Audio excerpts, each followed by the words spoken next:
ça me fait plaisir d'être avec vous pour plein de raisons. D'abord, vous me donnez beaucoup de temps pour parler. D'ailleurs, je ne sais pas si j'arriverai à parler 1 heure et demie, et d'ailleurs, c'est même peut-être pas souhaitable pour vous. Mais en tout cas, j'ai préparé quelque chose d'assez long parce que c'est rare que l'on puisse prendre le temps comme ça d'aller au fond des problèmes, premier point. Deuxième point, c'est quand même très agréable de parler en français à une réunion internationale. Et troisième point, c'est que pour moi, c'est vraiment important de pouvoir échanger avec vous. Bien sûr, la Belgique et la France, c'est pas vraiment deux pays complètement différents, on est bien d'accord, mais quand même d'avoir votre point de vue sur ce sujet sur lequel j'ai déjà pas mal discuté avec des collègues français, hein. Mais là, je serais ravi d'avoir votre retour. Parce que, en fait, je pense que avec l'émergence du concept de trouble neurodéveloppemental, je pense vraiment qu'on est sur un potentiel scandale psychiatrique du même ordre que celui qu'il y a eu après la Seconde Guerre mondiale autour de psychiatrie et homosexualité. Voilà. Donc vous voyez, je pense que c'est quelque chose de pas du tout... on dit, ah oui, mais c'est des mots, voilà, et puis de toute façon, c'est comme ça, c'est le DSM. Ben non, alors, faut faire attention, régulièrement, les psychiatres ont fait des conneries en lien avec ce qu'ils disaient et des problèmes de société. Et bien peut-être qu'il faut réfléchir à 2 fois avant de se lancer comme ça dans des aventures avec des mots qui ont peut-être une portée qui nous dépasse largement. Alors, donc c'est grave en fait, c'est un sujet grave, authentiquement, et que je ne prends pas du tout à la légère, et c'est pas du tout une conférence qui serait autour de « Ah, les Américains, ils font chier, ils lancent des concepts anti-psychanalytiques, etc. » C'est pas ça du tout que je veux dire, hein. Même si c'est peut-être un peu ça aussi, hein, c'est peut-être un peu ça, mais c'est minoritaire comme truc. Alors, c'est venu d'où? C'est venu, un jour, donc, le DSM-5, que je suis pas tellement, c'est pas ma tasse de thé, toutes ces histoires de classification. Dans ma pratique clinique, j'utilise le DSM, mais j'utilise aussi plein d'autres choses. Et puis en fait, ça me sert juste à proposer des soins à mes patients et à discuter avec eux.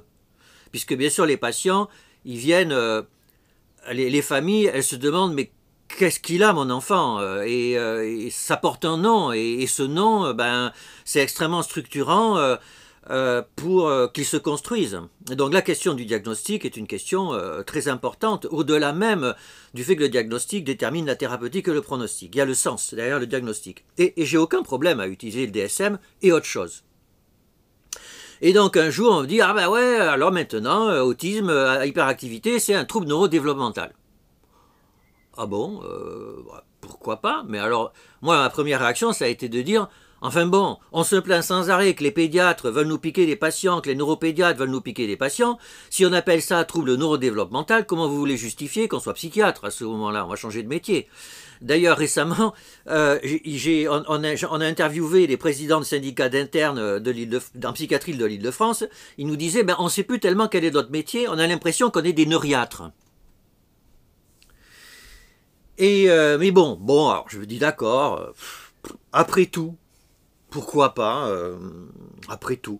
C'est la mode, il y a de la neurophilosophie, de la neurosociologie, de la neuropsychanalyse, il y a des troubles neurodéveloppementaux, puisqu'on met neuro partout, et que ça fait sérieux, et qu'il y a les neurosciences, il y a les troubles neurodéveloppementaux. Et puis de toute façon, entre nous, c'est vrai qu'un patient autiste sévère, il doit se passer quelque chose dans son cerveau, et que c'est développemental. Donc pourquoi pas l'appeler trouble neurodéveloppemental, après tout. Et puis même on a de la physiopathologie, on a des gènes, des trucs comme ça, donc après tout, pourquoi pas. Voilà. Et puis bon, alors vous êtes peut-être au courant, récemment en France, l'agence régionale de santé, la France est découpée en régions et les régions ont une certaine prérogative pour organiser le système de soins. Pas plus que ça, mais quand même. Et donc l'agence régionale de santé de Nouvelle-Aquitaine, une grosse région du sud-ouest de la France, a décidé de de transformer tous les CMPP. Les CMPP, c'est des dispensaires associatifs qui s'occupent de la prise en charge basique des problèmes pédopsychiatriques. De transformer tous les CMPP en plateforme de troubles neurodéveloppementaux. Alors, c'est des administratifs qui décident quels doivent être les soins. Alors déjà, premier point, ça n'était jamais arrivé en France, dans l'histoire de la France. Deuxième point, quand même, là, je pense qu'on va être d'accord, dans la vie de la pédopsychiatrie, il n'y a pas que des troubles neurodéveloppementaux. On a aussi des enfants avec des troubles anxieux, des troubles dépressifs, et des troubles d'ailleurs sur lesquels on ne sait pas mettre d'étiquette. Et donc du coup, on se serait trouvé avec plusieurs centaines de milliers d'enfants du jour au lendemain sans prise en charge. Et donc là, je me suis dit, non mais ça déconne. Alors, figurez-vous que pendant 1 an, il a fallu se battre, et ça a failli passer. Et en fait, le gouvernement a dû contredire l'Agence régionale de santé en disant, et c'est sur un point de vue formel, c'est-à-dire en disant, vous n'avez pas le droit de faire ça. C'est une question de droit. C'est pas une question de fond, c'est une question de forme. Donc là, je me suis dit, attention, les mots, ça a un sens, quoi. Et en fait, le surusage, à force de parler de troubles neurodéveloppementaux, dans la littérature, il n'y a que ça, dans les congrès, il n'y a que ça, on se prend au sérieux quand on le prononce. Et puis, les administratifs, du coup, ils disent, les gens sérieux, ils parlent de TND, donc on va faire comme les gens sérieux, comme il y a des gens pas sérieux, en tout cas qu'on trouve comme tels, qui n'aiment pas les TND, on va garder que les TND, comme ça les gens pas sérieux, ils vont partir, et comme ça la pédopsychiatrie sera sérieuse. C'est potentiellement extrêmement problématique. Et puis, récemment, en consultation, j'ai reçu une patiente pour un second avis, patiente de 11-12 ans, brillante, qui a fait tentative de suicide, et on discute, et puis, en fait, elle a un tableau évident d'autisme. D'autisme, on aurait dit Asperger autrefois, hein, c'est-à-dire de spectre de l'autisme avec un niveau élevé.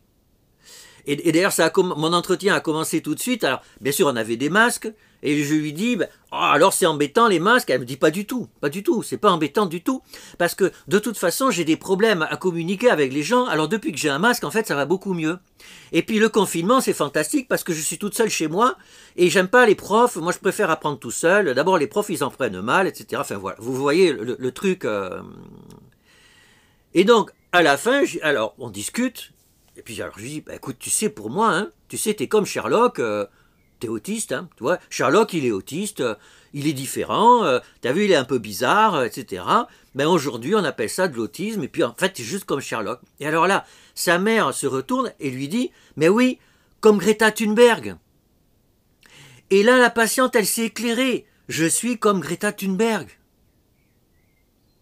C'était, tout d'un coup, elle réalisait que, effectivement, elle n'est pas pareille, mais que ça peut être grand. Et je suis sûr que cette jeune fille, elle peut devenir quelqu'un de grand. Alors vous me direz, oui, le problème, il n'y a pas de problème. Oui, sauf que le problème, c'est que, allez voir dans la 5e édition du manuel de pédopsie de Michael Rutter, sur lequel je vais revenir longuement, et je n'ai rien contre lui, c'est un grand monsieur de la pédopsychiatrie, il n'y a aucun problème là-dessus. Mais quand vous allez sur le chapitre troubles du neurodéveloppement, qu'est-ce que vous voyez? Que le deuxième item, c'est ce sont un ensemble de pathologies qui relèvent d'un déficit fonctionnel en lien avec la maturation du système nerveux central. Et à la page 33, ligne 10, il y a marqué que les troubles du spectre autistique et l'hyperactivité impliquent tous les deux un fonctionnement déviant. C'est-à-dire que ma patiente et Greta Thunberg ont un problème de maturation du système nerveux central et ont un fonctionnement déviant. C'est ça qu'on dit. Alors que Greta Thunberg est en train de sauver la planète. Et donc là, il y a un problème éthique. C'est-à-dire que ce qu'on dit n'a aucun sens. Alors vous me direz, ah ouais, mais bon, c'est pas ce qu'on veut dire. D'abord, le DSM, il dit pas la même chose. Et puis, en fait, c'est pas ce qu'on pense. Bien sûr que Greta Thunberg, d'abord, est-ce que c'est vraiment une autiste? Et puis voilà, d'abord, qu'est-ce que vous en savez? Ben, ce que j'en sais, c'est que c'est elle qui le dit. Regardez ses tweets. Regardez ses tweets. Elle a même un hashtag AspiPower. Elle dit, je suis autiste. Je suis Asperger. Et alors, qu'est-ce qu'elle a dit d'ailleurs? I have Asperger, and that means I am sometimes a bit different from the norm. Alors vous me direz, ah oui, mais elle n'a pas d'altération du fonctionnement, donc elle n'a pas les critères. Mais même pas, elle le dit elle-même. Avant de faire de la politique et tout ça, j'étais toute seule chez moi, j'étais malheureuse et j'avais même un trouble du comportement alimentaire. Elle a tous les critères du DSM, c'est fantastique. Alors, et puis de toute façon, le problème, c'est pas ce qu'on pense, nous, hein, parce que je suis sûr que vous pensez que Greta Thunberg est quelqu'un de très bien et que c'est pas une patiente, voilà, elle est juste différente. Le problème, c'est pas ce qu'on pense, c'est ce qu'on dit, socialement, ce qu'on écrit. Et alors on se plaint sans arrêt que nos patients sont stigmatisés, et que même nous, on est stigmatisés. Mais pensez bien, vous pensez que c'est la meilleure des façons de lutter contre le stigma qu'il y a contre les pédopsychiatres, d'écrire des trucs comme ça, quoi? D'écrire que quelqu'un qui est hyperactif ou qui a un autiste a un problème de maturation du système nerveux central et qu'il a un fonctionnement déviant. On rajoute encore de l'huile sur le feu. Et puis le problème, c'est que je connais des psychiatres, des pédopsychiatres, qui pensent que ce qu'a écrit Michael Rutter, c'est vrai. Et quand ils parlent dans le média, ça s'entend. Alors, du coup, après m'être fâché, mais vous voyez, c'est un problème grave. Hein. C'est un problème grave.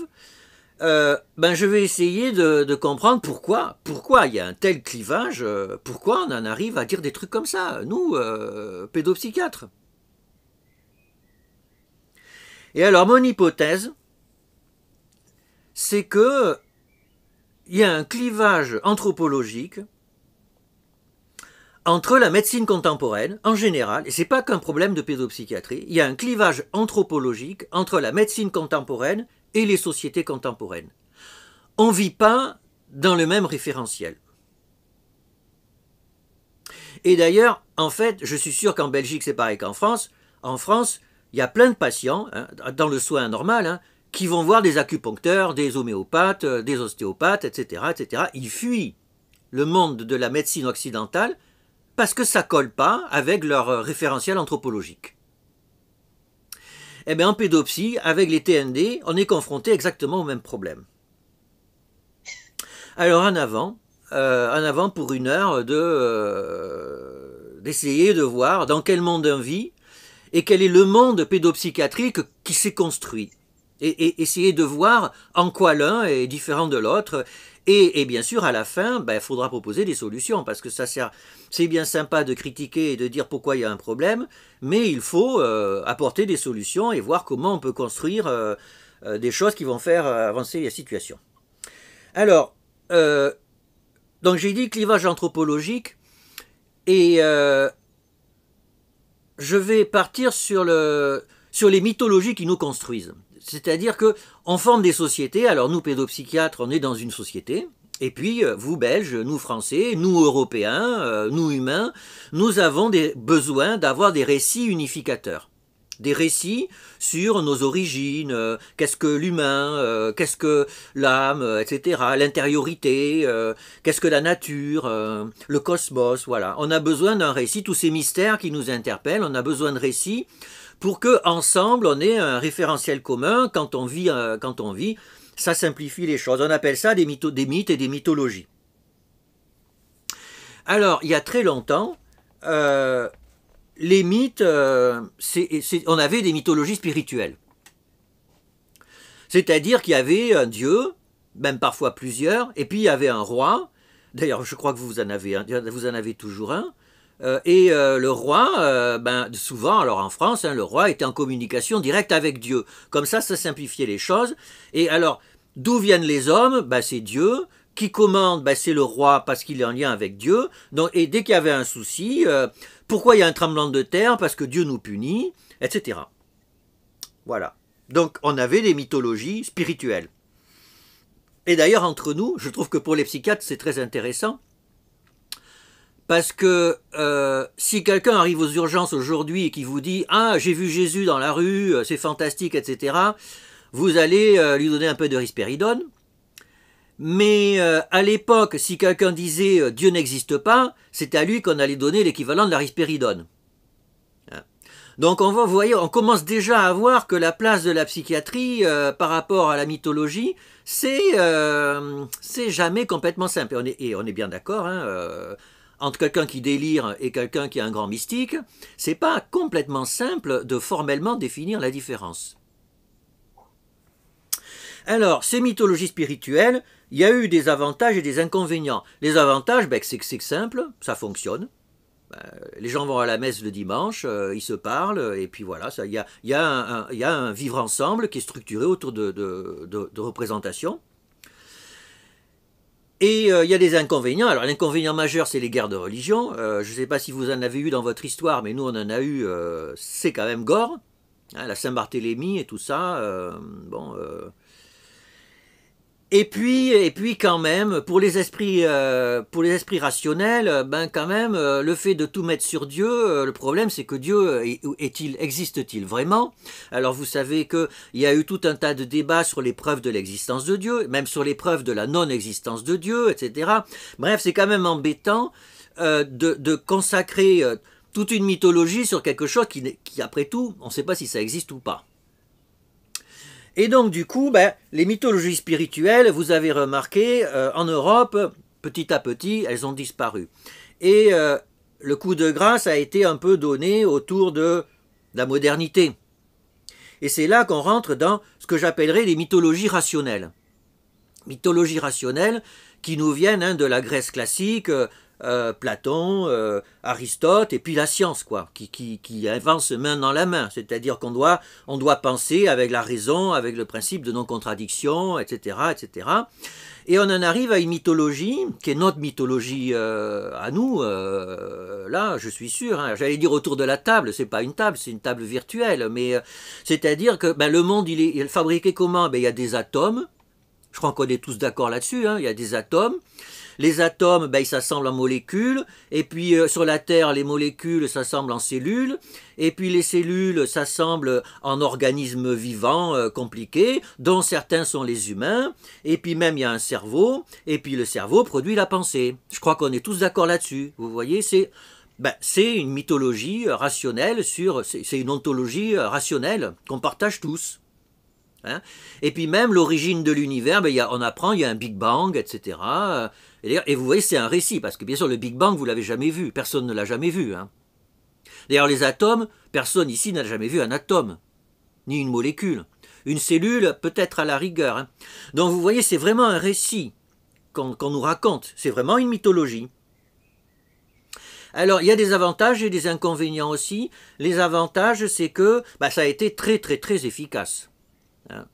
C'est-à-dire, avec cette mythologie rationnelle, il y a eu des technologies, il y a eu la révolution industrielle, et grâce à ça, on est en Zoom, on peut parler ensemble, alors qu'on est très loin les uns des autres. Alors qu'avec une mythologie spirituelle, ça ne marche pas. Et puis en médecine, c'est vrai qu'en médecine, on a bénéficié, avec Claude Bernard, Pasteur, alors pour le monde français et francophone, hein, mais dans d'autres pays, il y en a eu d'autres, mais vraiment, Claude Bernard, c'est une pensée médicale rationnelle. C'est-à-dire, il y a des maladies avec des causes. Les maladies, c'est des dysfonctionnements d'organes. Il y a des causes sur ces dysfonctionnements d'organes. En agissant sur la cause, alors on va guérir le malade. Vous voyez, c'est vraiment, on est dans la rationalité du soin. Alors qu'avec la médecine d'Hippocrate, c'est pas vraiment ça. Il n'y a pas des causes, il y a des humeurs, etc. C'est vraiment différent. Et les antibiotiques, les vaccins, dont on bénéficie, les vaccins, c'est le succès de la mythologie médicale rationnelle. Donc Claude Bernard, Pasteur, les antibiotiques, c'est fantastique. Alors d'ailleurs, en fait c'est intéressant de voir ce qui s'est passé au milieu du XXe siècle, c'est que cette rationalité, en fait, bernardienne, a trouvé une limite. C'est que en fait, oui, mais c'est compliqué quand même, le corps humain. C'est compliqué. Et en fait, on n'arrive pas à tout expliquer. Et d'ailleurs, on a du mal à l'accepter, vous savez, on a du mal à l'accepter. Deux patients qui ont la même maladie, vous leur donnez le même traitement, ben, y en a un qui guérit, l'autre qui guérit pas. Quelque part, c'est pas très rationnel, hein. Normalement, s'ils ont la même maladie, ils sont pareils. Si on donne le même médicament, ils devraient évoluer de la même façon. Et en fait, vous savez bien que ça marche pas comme ça, hein. Pas comme psychiatrie, hein, dans toutes les disciplines médicales. C'est pour ça qu'on a dû inventer, on a dû rajouter la statistique dedans, hein. La statistique, c'est un compromis avec la rationalité, hein, puisque c'est une rationalité en moyenne. Et la rationalité en moyenne, c'est un peu un sophisme, hein, c'est-à-dire, puisqu'un sujet moyen, ça n'existe pas. Donc du coup, et vous voyez venir l'evidence-based medicine, qui n'est pas la pensée bernardienne. C'est même, vous savez, c'est même des ennemis. Dans tous les pays, vous avez des médecins, chercheurs, biologistes qui ont une pensée bernardienne, purement rationnelle, et vous avez des médecins scientifiques qui aiment l'evidence-based medicine et qui ont une pensée pragmatique. Et les deux se détestent. Les deux se détestent. Les biologistes considèrent qu'ils sont intelligents et que les gens qui font de l'EBM sont des crétins parce qu'ils ne déterminent pas de loi pure sur les anticorps monoclonaux. Vous voyez, les anticorps monoclonaux qu'on a en cancérologie aujourd'hui, c'est des médicaments purs, intelligents, qui agissent sur des cibles que les savants ont trouvées. Et puis les gens de l'evidence-based medicine, ils considèrent que les gens de Claude Bernard, c'est des crétins parce qu'ils ne soignent pas les gens. Quand on soigne vraiment les gens, on se rend compte que rien n'est pur. On se rend compte que tout est compliqué. Et que, eux, ils sont pragmatiques. Ils sont avec la réalité du terrain. Alors que les autres, ils nous prennent pour des imbéciles, mais ils ne se rendent pas compte que la réalité, c'est pas dans les éprouvettes. Donc vous voyez, et on a ça dans tous les pays, et même dans les publications et dans les revues. Il y a un clivage. Mais on est quand même dans un tout rationnel. Alors vous me direz, mais en psychiatrie, en pédopsie, alors c'est vrai que c'est un peu plus compliqué. C'est ce que le Claude Bernard de la psychiatrie, alors c'est qui? C'est pas clair. C'est pas clair. Quand on regarde les textes d'histoire de la psychiatrie biologique, eh bien en fait c'est le bazar. Il y a des travaux, hein. Il y a des travaux qui sont pas vraiment consensuels. Alors moi j'ai envie de vous proposer un nom et vous verrez parce que il y a une touche d'humour à la fin. C'est quelqu'un qui est né en 1856. Alors je dis que c'est drôle parce que quelqu'un d'autre est né aussi en 1856. Donc Créplin est né en 1856.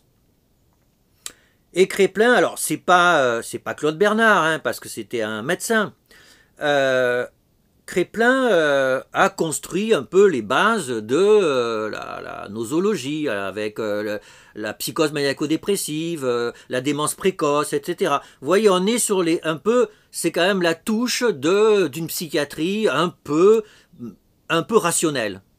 En tout cas, c'est comme ça que je le vois, et je ne suis pas historien, hein, donc ça, c'est aucune prétention.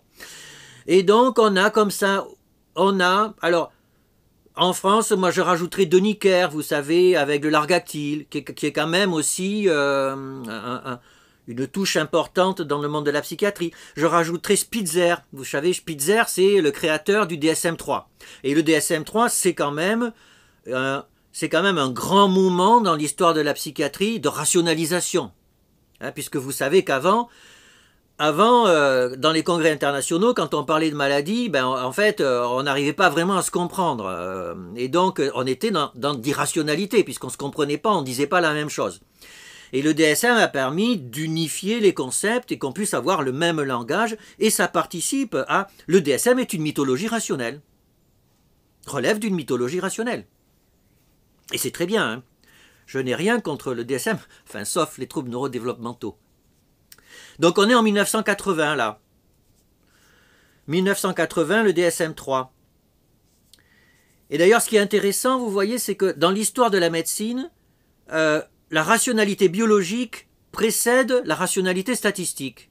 Eh bien, en psychiatrie, c'est le contraire. On a d'abord une rationalité statistique avec le DSM-3, et les neurosciences arrivent véritablement après. Pourquoi? À cause de la technologie. C'est-à-dire pour faire de la biologie avec de la psychiatrie, il faut du matériel, quoi. Alors je sais bien qu'avec Cajal, etc., qui regardait les synapses et tout, mais c'était pas on était très loin de faire de la physiopathologie des maladies psychiatriques.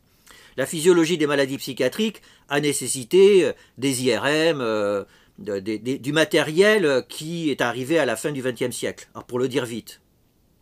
Et d'ailleurs, on a une nosographie rationnelle, biologique, en psychiatrie, qui sont les RDoC, mais qui sont arrivés qu'en 2010, donc au XXIe siècle. Donc on voit, la mythologie rationnelle biologique, qui sont les RDoC, est arrivée après la mythologie rationnelle statistique.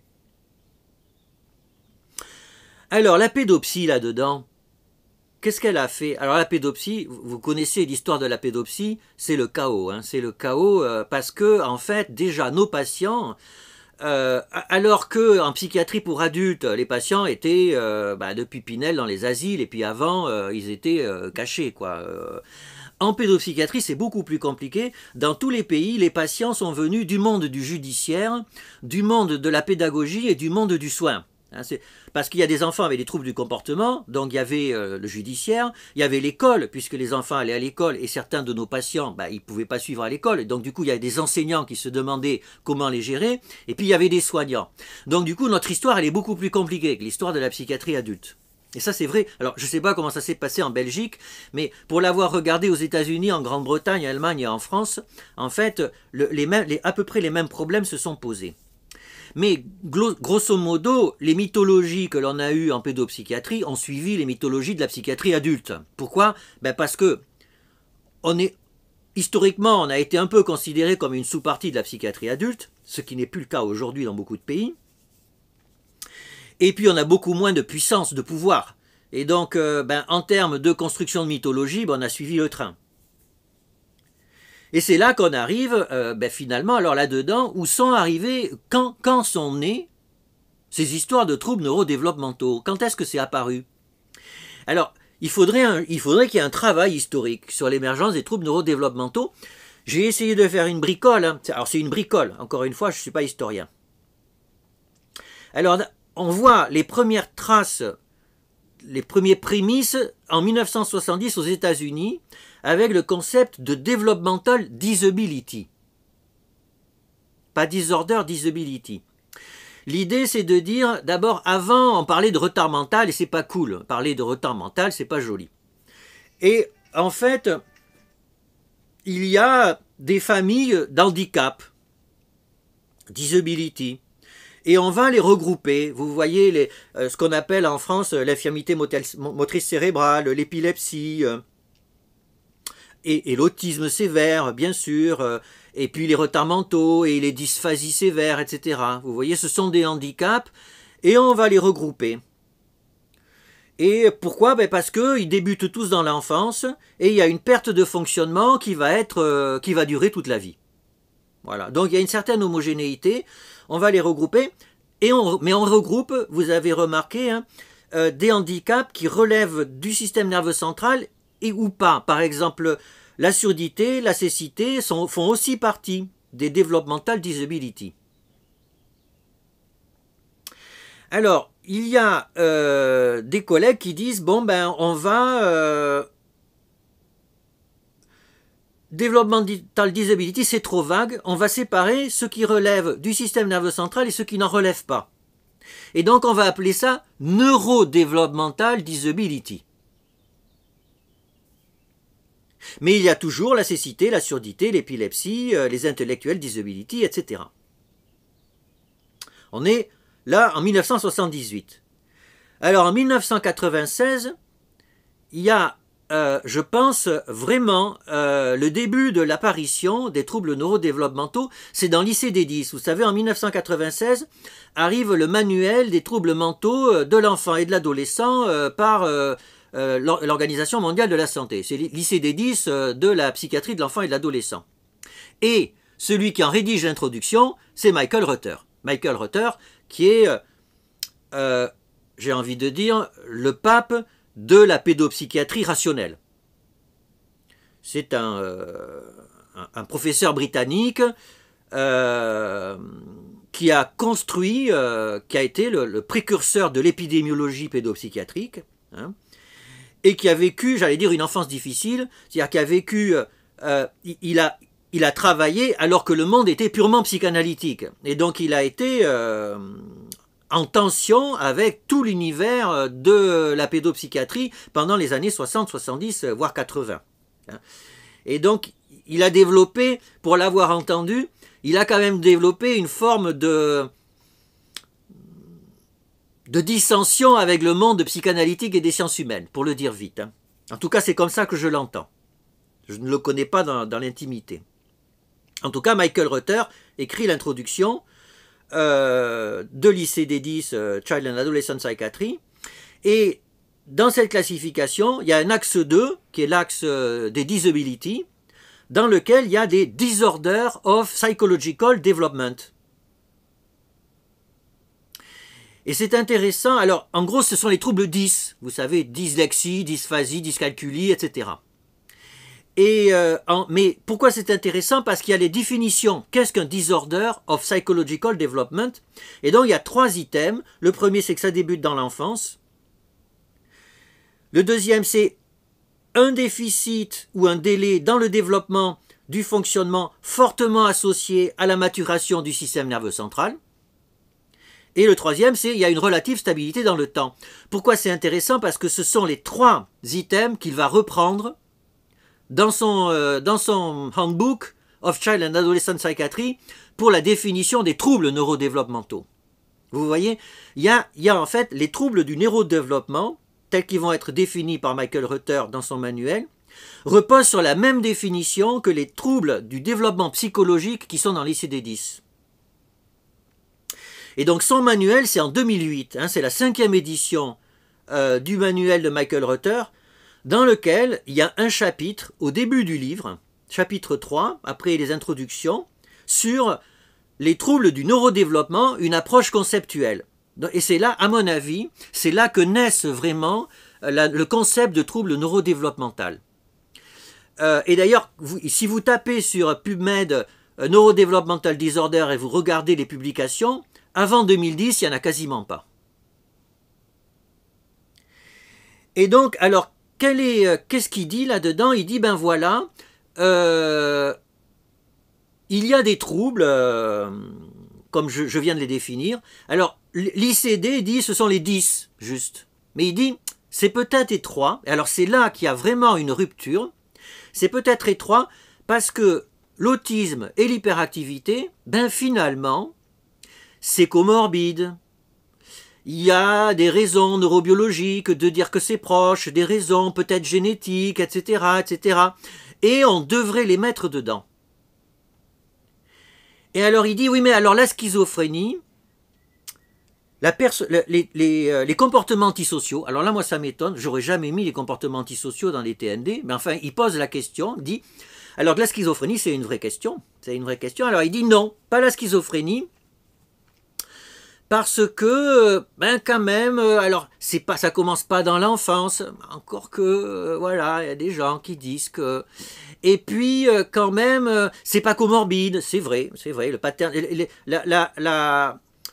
l'étiologie ou le mécanisme moléculaire n'a pas l'air le même, la vulnérabilité génétique n'est pas la même, c'est vrai, il y a des arguments, et puis ça évolue par poussée, c'est vrai, plus ou moins, parce que entre nous, l'hyperactivité, parfois, ça évolue par poussée aussi. Mais enfin, ces arguments, le chapitre, c'est quelqu'un de fort. Hein. Michael Rutter, c'est quelqu'un de fort. Et moi, je vous engage à lire ce chapitre 3. Il est extrêmement bien documenté. Hein. C'est très bien documenté. Il y a un rationnel pour essayer d'étayer un métatrouble, en fait. Hein, un métatrouble qui regroupe un ensemble de troubles. Et il dit bien, il ne faut pas considérer que c'est un seul trouble. C'est un ensemble de troubles qui ont des choses en commun et ça vaut le coup, pour des raisons physiologiques et cliniques, de les regrouper. Alors moi, jusque-là, ça ne me choque pas. Ce qui me choque quand même, c'est de dire que c'est un fonctionnement déviant. C'est là, si vous voulez, que déjà... Alors il dit, il définit un fonctionnement déviant, c'est un fonctionnement qui est anormal à tous les âges. Alors qu'il y a le fonctionnement déviant et puis il y a le fonctionnement, alors je ne sais plus comment il le dit en anglais, mais en gros, il y a le retard. Si vous voulez, il y a des retards et il y a des déviances. Et que c'est vrai que dans les 10, c'est plutôt des retards, alors que dans l'autisme et dans l'hyperactivité, c'est plutôt des déviances. Alors vous me direz, ah, c'est une maladresse de langage. Ben ouais, ben oui, mais quand même, le langage c'est important. Et puis même dire que c'est un fonctionnement anormal, moi ça, on va voir que ça me pose un peu problème parce que anormal en psychiatrie, on ouvre la porte à des trucs. Il y a des sexualités anormales. On disait ça dans les années 50, encore une fois. Donc attention avec l'anormalité. Les réfugiés politiques étaient des anormaux aussi dans la Russie du début du XXe siècle. Alors après, bien sûr, il y a 2013 et le DSM-5. Alors là, bon, c'est le grand coup, avec les troubles neurodéveloppementaux. Mais alors, c'est très intéressant, quelle est la définition d'un trouble neurodéveloppemental dans le DSM-5? Alors vous le savez tous, mais vous n'avez peut-être pas remarqué quelque chose de fabuleux. Alors c'est un trouble à début précoce, notamment avant ce qu'on appelle nous en France l'école primaire, c'est-à-dire ça va de 6 ans à 11 ans, caractérisé par des déficits du développement qui entraînent une altération du fonctionnement personnel, social, scolaire ou professionnel. Donc c'est cool, c'est beaucoup plus soft que Michael Rutter et que Lycée des 10. C'est beaucoup plus soft. Mais alors, ce qui est incroyable, c'est que où est le mot neuro là-dedans? Où est le cerveau dans cette définition? Il n'y en a pas. Quand vous regardez, c'est un trouble précoce avec des déficits du développement qui entraînent une altération du fonctionnement. Rien ne dit que c'est en lien avec le système nerveux central. Mais alors pourquoi on appelle ça neuro? Pourquoi on appelle un trouble du neurodéveloppement alors que dans la définition, rien ne dit que c'est en lien avec le système nerveux? Pourquoi on a fait ça? Pourquoi ils ont fait ça? Eh bien parce que c'est des faux culs, tout simplement. Parce qu'en fait, ils veulent euphémiser ce qu'ils disent. Bien sûr que pour eux c'est le cerveau, mais ils ne veulent pas dire que c'est le cerveau, parce qu'ils savent très bien que s'ils disent que c'est le cerveau, c'est stigmatisant. Et donc dans la définition, ils ne mettent pas. En tout cas, moi c'est mon interprétation. Et ça, c'est pas bien. C'est pas bien. Quand on définit quelque chose et qu'on met des mots forts, eh ben, il faut expliciter pourquoi on met ces mots forts. Pourquoi on met le mot neuro là-dedans. Alors, vous savez qu'en parallèle à la question du neurodéveloppement, qu'il y a dans le DSM-5, il y a aussi une nouveauté dans le DSM-5, c'est la notion de spectre autistique. C'est qu'avant, il y avait l'Asperger et l'autisme, et que maintenant, on mélange les deux. Et alors là, ça c'est intéressant de voir d'où c'est venu. D'où c'est venu d'une psychiatre, Lorna Wing, psychiatre britannique, mais qui a une caractéristique très particulière, c'est qu'elle est la mère d'un enfant autiste aussi. Et depuis 1982, elle dit qu'il y a un continuum. Et vous voyez, je trouve ça très intéressant. J'ai vraiment appris l'autisme auprès d'un collègue qui est prof de santé publique et qui a un enfant autiste.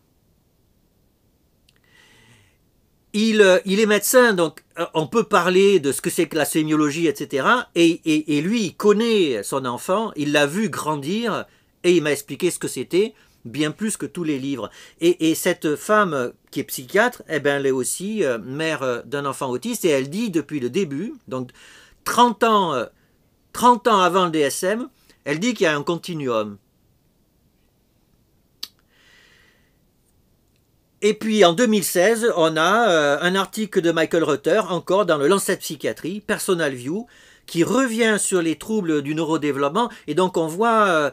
et alors c'est très intéressant, pourquoi il a écrit cet article? Il a coécrit avec 2 autres auteurs britanniques. Oui, il se sent obligé de dire, enfin c'est mon interprétation, attention, attention, le trouble du neurodéveloppement c'est en train de devenir super à la mode et les gens y mettent tout, c'est-à-dire les syndromes génétiques rares, etc., etc. Et donc stop, non en fait c'est vraiment ce qu'on a dit, c'est-à-dire c'est que l'autisme, l'hyperactivité et les 10. Et puis, il y a un truc quand même que je lui reconnais, c'est que à la fin du papier, il dit « Ah, et puis attention, en fait, c'est compliqué. Les troubles du neurodéveloppement, c'est compliqué. C'est pas que ça. C'est aussi des tableaux qui sont tous différents, etc. » Et pourquoi? Parce que je pense qu'ils ont vu qu'il y avait, du fait du concept qui a été super efficace, les gens se sont engouffrés là-dedans pour sursimplifier ce qu'étaient les troubles du neurodéveloppement et l'autisme et l'hyperactivité. Donc là, on a vu une mythologie spirituelle, en pédopsychiatrie, il n'y en a pas. On a vu une mythologie rationnelle, la modernité, et puis, en fait, nous médecins, nous pédopsychiatres, eh ben, ce que je viens de vous décrire, c'est notre mythologie rationnelle de nos pathologies. Et le trouble du neurodéveloppement s'inscrit complètement dans cette mythologie rationnelle. Et je suis sûr que vous vous dites, c'est très bien, parce que la rationalité, c'est très bien. Ben oui, sauf que, en fait, il s'est passé quelque chose à la fin du 19e siècle. C'est que nos sociétés, quelque part, ont quitté la mythologie rationnelle. Qu'est-ce qui s'est passé à ce moment-là? Eh bien, il y a tout un tas d'auteurs qui ont commencé par dire, d'abord, les sujets rationnels, ça n'existe pas. Les sujets ne sont pas rationnels. Le jeu, quand on dit « je fais ça », je suis un sujet logique, c'est pas vrai parce que qui est je? Et là, vous me voyez venir, il y a un jeu conscient, il y a un jeu inconscient, quand même. Même les cognitivistes, ils disent qu'il y a un jeu inconscient. Hein. Et parfois, le jeu inconscient, alors ça, c'est pas les cognitivistes qui le disent, mais il fait n'importe quoi. Il n'est pas rationnel, le jeu inconscient. Hein. Il nous fait faire des choses qu'on n'aurait pas envie, mais pourtant, c'est nous qui les faisons. Et si c'est pas de l'irrationalité, hein, je fais quelque chose que je n'ai pas envie de faire. C'est complètement irrationnel. Hein. C'est formellement irrationnel. Et vous savez que celui qui a dit ça, hein, celui qui l'a porté, il est né aussi en 1856, comme Kraepelin, c'est Freud. Hein. Freud et Kraepelin sont nés la même année. Et d'ailleurs, c'est drôle, c'est que Kraepelin a commencé sa carrière comme psychologue, et il voulait faire de la psychologie, mais il s'est marié, il a dû gagner de l'argent, donc il a fait de la psychiatrie plutôt biologique. Et vous savez que Freud a fait le contraire, il a commencé sa carrière en faisant de la recherche en neurosciences, et en fait, il a dû gagner de l'argent, et il s'est installé en cabinet pour gagner de l'argent, et il a fait de la psychanalyse. Il y a un texte comme ça, d'une historienne qui retrace la vie de Kraepelin et de Freud en parallèle, et en fait, l'un aurait très bien pu prendre la direction de l'autre. En tout cas, Freud est quand même à la base de la non-rationalité du sujet. Alors, il y a des philosophes qui disent, en fait, la rationalité, c'est n'importe quoi, parce qu'il n'y a pas de connaissance pure. En fait, toute connaissance n'est qu'une interprétation. Et ça va donner lieu à le relativisme culturel. C'est-à-dire, en fait, ce que je pense être vrai ne peut jamais être considéré comme absolument vrai. Et donc, la rationalité n'existe pas. Il n'y a pas de vrai intrinsèque, indépendamment de moi. Et puis, le monde n'est pas rationnel. Il n'y a pas un monde universel comme dans la modernité où on est tous là. Non, il y a des classes sociales, il y a des races, il y a des genres. Il y a des sexualités, il y a des religions. Et quand on est à l'intérieur de toutes ces classes, on n'est pas pareil, on ne fonctionne pas pareil, on n'a pas les mêmes mythologies. Alors, ça s'appelle la postmodernité. Ça s'appelle la postmodernité. Avec, vous savez, le relativisme culturel, et puis avec la notion, on passe d'un sujet universel à un sujet singulier. C'est ça la définition, pour certains sociologues, de la postmodernité. Avec des côtés qui sont bien pour nous, hein. C'est-à-dire qu'avec la postmodernité, on a le droit d'être différent. Et ça, pour nous, c'est fantastique. C'est fantastique.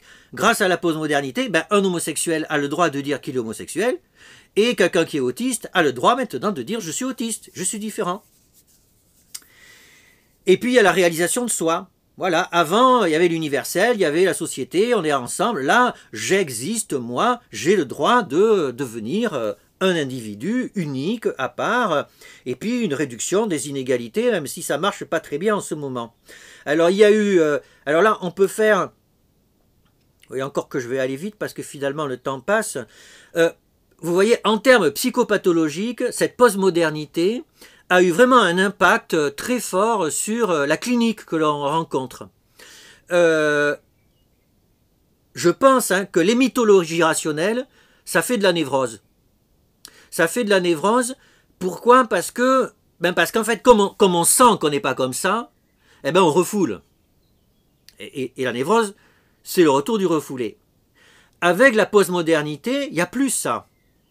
Il n'y a plus ça, mais il y a ce que les sociologues appellent le mal de l'infini. C'est-à-dire, comme on peut se réaliser, eh ben, en fait, il y a un infini de soi, il n'y a plus de limite. Il n'y a plus de limite au désir, il n'y a plus de limite à la connaissance, en fait, qui on est. D'ailleurs, vous savez, il y a un philosophe qui disait un truc qui est quand même, pour un psychiatre, c'est quand même très drôle, deviens ce que tu es. Qu'est-ce que ça veut dire? Oui, deviens ce que tu es, mais en termes... Oui, il y a de quoi rendre psychotique, hein, parce que ce que je suis, c'est quoi? Ben, c'est ce que je vais devenir, mais en fait, c'est quoi? Et il y a eu... La postmodernité a généré d'abord des états limites. Hein. Vous savez que les états limites n'existaient pas tellement au début du XXe siècle. Il y avait des névroses. Et puis les états limites sont arrivés autour des années 60-68 avec la postmodernité du fait d'une mise en avant de la singularité. Et puis ce qu'on observe en ce moment, moi j'appelle ça le premier choc psychotique qui a donné naissance à des états limites. Et là on est en train de vivre dans cette société qui bouge un deuxième choc psychotique. Il vient d'où? Comment on a réagi au premier choc psychotique? On a réagi la psychanalyse. Voilà. Les années 60-70, il y avait plein de psychanalystes partout. La télé, c'est-à-dire que comme il n'y a plus d'universel, au moins il y a une télé que tout le monde regarde. Hein. Alors en France, on avait une puis 2 chaînes de télévision, donc tout le monde regardait la même chose. On ne va plus à l'église, mais au moins on regarde la télé. Et puis la loi. Et puis vous savez qu'à partir des années 90, il n'y a plus de psychanalyse et il n'y a plus de télé. Et donc il y a un deuxième choc psychotique avec une montée en charge énorme du symbolique. Énorme, il y a du symbolique partout, hein, vous savez, des algorithmes, l'internet, la digitalisation, le transhumanisme, les modifications des photos avec les logiciels Photoshop, même la bureaucratie quelque part, hein, c'est du symbolique, on remplit des papiers sans arrêt, sans arrêt, sans arrêt, sans arrêt. Et donc on a un deuxième choc psychotique et je pense vraiment que vous voyez ce qu'on vit et on le voit avec l'épidémie en ce moment, les formes psychopathologiques que l'on observe sont chez les adolescents sont légèrement différentes de ce qu'on observait avant. En tout cas, c'est ce que je vois et en discutant avec quelques collègues, on a l'impression qu'on voit la même chose. Pourquoi? Parce que en fait, l'expression des symptomatologies et de la psychopathologie dépend de la société dans laquelle on vit, et la société change. La société change. Et alors, comment elle réagit par rapport à ce deuxième choc psychotique? Hein? Eh bien, avec du communautarisme. C'est-à-dire, il y a des micro-sociétés qui sont soudées par Facebook. Voilà, par Facebook, on est un petit groupe, on se construit une réalité locale. Il y a la post-vérité. Vous êtes au courant, hein? Il n'y a plus de vérité, on a le droit de dire une chose et son contraire, ce qui est typique d'une mythologie irrationnelle. Alors comment, et bien sûr c'est déstabilisant, et alors il y a eu trois espèces de personnages conceptuels qui structurent tout ce bordel. C'est les véganes, vous voyez, on a peur pour la planète. Qui va sauver la planète? Les véganes, puisqu'ils ne mangent pas de viande, c'est bien, on ne tue pas les animaux, on ne leur fait pas du mal. C'est une espèce de conceptualisation du sujet qui va protéger la planète. Il y a le queer. Le queer, c'est celui qui nous permet de penser l'avenir de notre sexualité. Puisque la sexualité est déconstruite, vous êtes au courant aussi, hein, on peut même changer de genre et tout ça, donc on est complètement perdu, et je suis sûr que vous avez de plus en plus d'adolescents qui sont perdus au niveau de leur genre. Donc il y a le queer qui est un personnage conceptuel qui permet de penser un genre fluide, etc. Et puis le troisième personnage conceptuel qui nous permet de penser l'arrivée de l'intelligence artificielle, c'est qui? C'est l'autiste. L'autiste est un humain conceptuel qui nous permet de nous projeter dans l'avenir du bordel dans lequel on vit. Et là, je citerai un très beau papier de l'équipe de Jean-Philippe Reynaud qui a publié dans l'Encéphale en 2011, où ils ont étudié toutes les fictions entre 2000 et 2010 où il y a des personnages Asperger. Ben, contrairement à Rainman, qui était quelqu'un qui avait un handicap, hein, entre 2000 et 2010, le personnage qui est Asperger dans la fiction, eh ben, quelque part, c'est un héros. C'est un héros. Et c'est là que moi j'ai appris beaucoup de choses, c'est que dans cette mouvance, vous avez des autoreprésentants qui ont, vous le savez, mis en place des sites internet où ils expliquent qui ils sont, qu'est-ce que c'est que d'être hyperactif, qu'est-ce que c'est d'être autiste. Et ce qui est extraordinaire, c'est que ils m'ont fait comprendre quelque chose quand même qui aurait dû faire partie de mon boulot, ben c'est qu'être hyperactif, certes, ça pose des problèmes quand on est à l'école, mais il y a aussi des avantages. Il y a des avantages à être hyperactif. Ils sont créatifs, ils ont de l'humour, ils sont dynamiques, c'est des leaders, ils sont fonceurs, et c'est vrai, c'est juste vrai. Et pareil, être autiste, il y a des avantages. Les autistes, en général, ils mentent pas. Ben c'est bien d'être avec des gens qui mentent pas, c'est une qualité. Ils sont pas matérialistes.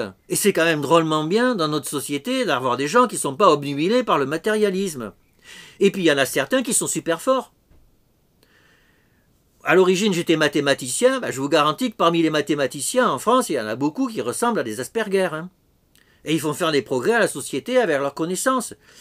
Si vous voulez. Donc, vous voyez, l'autisme, l'hyperactivité, aujourd'hui, dans notre mythologie, dans le monde dans lequel on vit, le monde, pas notre communauté médicale, dans le monde dans lequel on vit, l'autiste et l'hyperactif sont des sujets différents, et du fait de leur différence, ils font des choses très bien, et ils sont mal parce que ben, ils sont différents.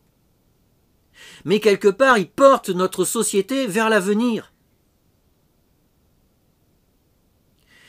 Et alors la pédopsychiatrie là-dedans, elle est où? Ben il y a quand même. Alors la psychanalyse, bien sûr, elle est dans le courant de la mythologie rationnelle, complètement. Et c'est pour ça d'ailleurs qu'il y en a plein qui ne l'aiment pas, parce que la psychanalyse relève d'une mythologie irrationnelle, bien sûr. Bien sûr. Et d'ailleurs, c'est pour ça que c'est difficile de faire de la science avec la psychanalyse. C'est pas impossible, mais c'est difficile. Et puis, il y a la psychiatrie institutionnelle, la notion de handicap psychique.